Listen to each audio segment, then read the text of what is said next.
বন্যার খবর জানাতে আমাদের সাথে যুক্ত হয়েছেন আমাদের সহকর্মীরা। পাহাড়ি ঢলের পানিতে মিরসরাই ও ফটিকছড়ি উপজেলার কয়েক হাজার পরিবার পানিবন্দী রয়েছে। এদিকে টানা বর্ষণে চট্টগ্রামে ভয়াবহ জলাবদ্ধতা দুর্ভোগের নাকাল জনজীবন। এই বিষয়ে আরও জানাতে আমাদের সাথে যুক্ত আছেন চট্টগ্রাম থেকে আমাদের সহকর্মী। শুরুতেই চলে যাচ্ছে মুজিবুল হক আপনার কাছে। একদিকে ঢলের পানিতে দুটি উপজেলা প্লাবিত, আরেকদিকে বৃষ্টির পানিতে নগরে ভয়াবহ জলাবদ্ধতা, সব মিলিয়ে সেখানকার সবশেষ পরিস্থিতি কেমন দেখছেন, বিস্তারিত জানাবেন। ঈশিতা, টানা বর্ষণে চট্টগ্রামের যে সমস্ত নিচু এলাকা আছে, বিশেষ করে আমি যেই জায়গাটিতে আছি চকবাজার, শোলকবহর, মুরাদপুর, বহদ্দারহাট, এই জায়গাটাতে পুরোপুরি এভাবেই হাঁটু থেকে কোমর পানিতে তলিয়ে গেছে। হাজার হাজার মানুষ কিন্তু দুর্ভোগে পড়েছেন, বিশেষ করে যারা সকাল থেকে অফিস সহ তাদের কর্মস্থলে যাওয়ার জন্য বের হয়েছেন তাদেরকে প্রচণ্ড পরিমাণ দুর্ভোগে পড়তে হয়েছে। এবং এই চকবাজার এলাকায় যে সমস্ত মার্কেট দোকানপাট আছে এর কোনো কিছুই কিন্তু খোলা যায়নি, যেহেতু হাঁটু থেকে কোমর পর্যন্ত পানিতে তলিয়ে গেছে। ফলে এখান থেকে যারা বিভিন্ন জায়গায় গন্তব্যে যাচ্ছেন তাদেরকে চরম দুর্ভোগে পোহাতে হচ্ছে। এর বাইরে চট্টগ্রামের দুটি উপজেলা মিরসরাই এবং ফটিকছড়িতে পাহাড়ি ঢলে সেখানকার বেশ কয়েক হাজার মানুষ কিন্তু পানিবন্দী রয়েছে। পাশাপাশি আমরা যতটুকু জানতে পেরেছি চট্টগ্রামের কাপ্তাই বাঁধের যে পানি, সেই পানি এখন পর্যন্ত ধারণ ক্ষমতা হচ্ছে 109 ফুট।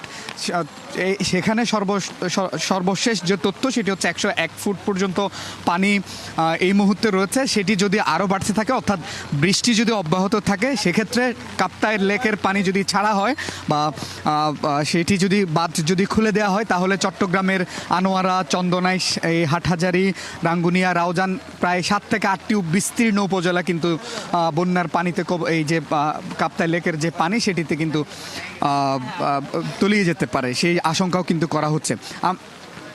তো সব মিলিয়ে এখন পর্যন্ত হচ্ছে আমার কাছে এই ছিল সবশেষ। মানুষ যেটি বলছিলাম যে মানুষ প্রচণ্ড পরিমাণ দুর্ভোগে রয়েছেন। মানুষ এইখান থেকেই যারা বিভিন্ন কর্মস্থলে যাচ্ছেন তাদেরকে কিন্তু দুর্ভোগ সঙ্গী করেই তাদের যে কর্মস্থল সেখানে যেতে হচ্ছে। তো এই ছিল আমার কাছে চট্টগ্রাম থেকে জলাবদ্ধতার খবর। মুজিবুল, আপনাকে ধন্যবাদ। এদিকে মৌলভীবাজারের কুশিয়ারা, মনু, ধলাই ও জুড়ি নদীর পানি বইছে বিপদ সীমার উপর দিয়ে, প্লাবিত অর্ধশতগ্রাম। সেখানকার পরিস্থিতি জানাতে যুক্ত হচ্ছেন সহকর্মী পান্না দত্ত। পান্না, জানাবেন প্লাবিত গ্রামগুলোর এখন কি অবস্থা এবং প্রশাসনের উদ্ধার তৎপরতা কেমন দেখছেন, সহায়তা কেমন দেখছেন, বিস্তারিত জানাবেন। সেটা যেমনটি বলছিলেন, গত 3 দিন ধরে অবিরাম বৃষ্টি এবং উজান থেকে নেমে আসা ঢলের কারণে মৌলভীবাজারের মনু নদী, ধলাই নদী এবং জুই নদীর পানি বিপদসীমার অনেক উপর দিয়ে প্রবাহিত হচ্ছে।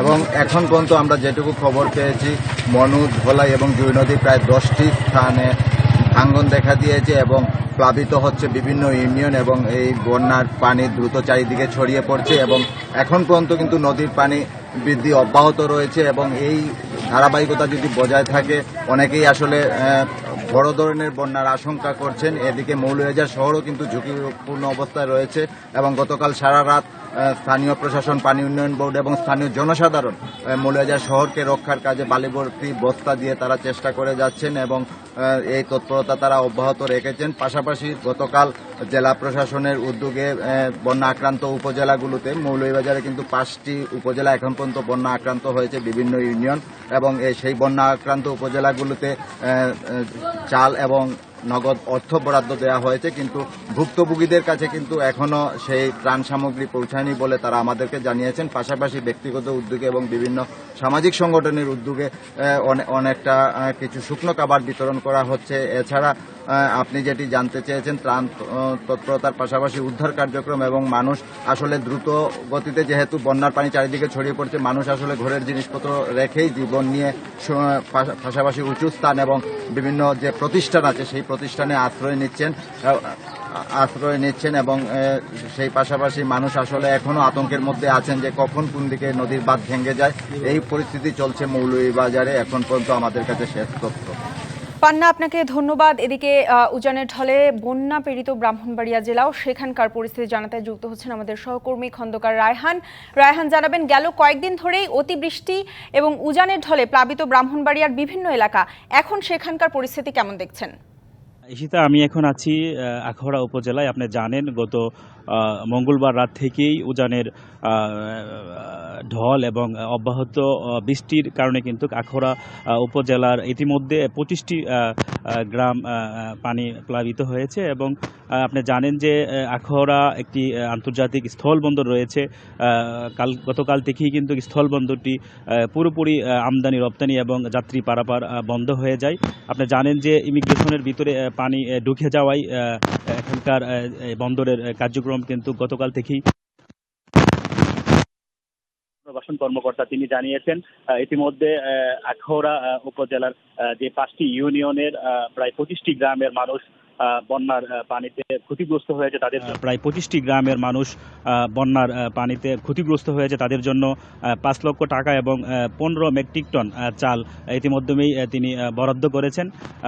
তিনি জানিয়েছেন উপজেলা নির্বাহী অফিসার এবং উপজেলা প্রশাসন সেটি তালিকা করে ক্ষতিগ্রস্তদের মাঝে সেটি বিতরণ করবেন। আপনাকে আরেকটি বিষয় জানিয়ে রাখি, আপনি জানেন এই সৃষ্ট বন্যার ফলে কিন্তু আখাউড়া উপজেলার বেশ কয়েকটি কৃষি জমি পানির তলিয়ে গেছে এবং কৃষকরা কিন্তু ক্ষতিগ্রস্ত হয়েছেন।